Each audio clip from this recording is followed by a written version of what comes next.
थोडासा कथेमध्ये बदल असा होतो,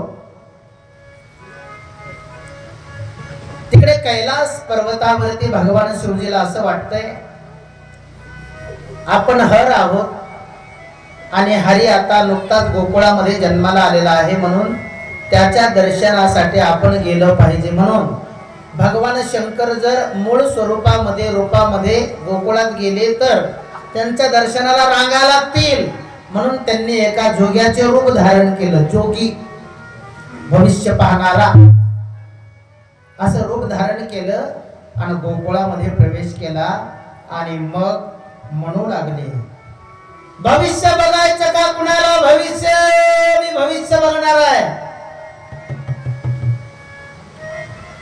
त्याचं वर्णन केलं आणि मग नंद यशोदेच्या वाड्याच्या समोर आले त्यावेळेला त्याचं वर्णन केलेलं आहे. एक जोगी आया तेरे द्वार, दिखा दे मुख लाल का. एक जोगी आया तेरे द्वार, दिखा दे मुख लाल का.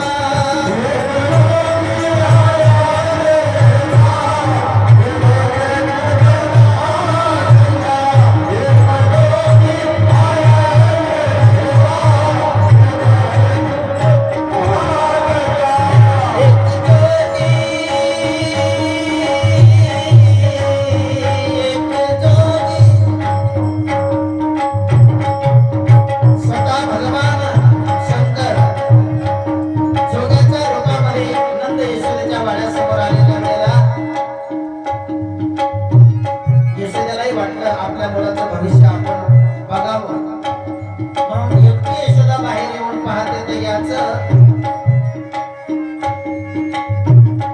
सौंदर्य म्हणजे रूप बघून यशोदेला वाटलं नको बाई माझा मुलगा भील, म्हणून यशोदेने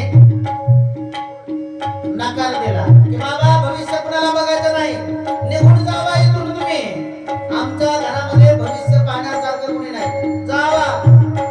हा बाबा आला भेटीसाठी आणि यशोदा म्हणते, पुन्हा हा बाबा म्हणतो, एक जोगी आया तेरे द्वार, दिखा दे मुख लाल का.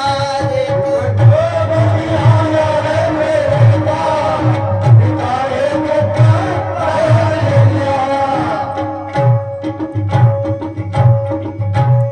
मग आता ही स्वतः भगवान परमात्मा रडायला लागले, काही केल्या थांबत नाही. आणि मग ज्या वेळेला का रडतात परमात्मा?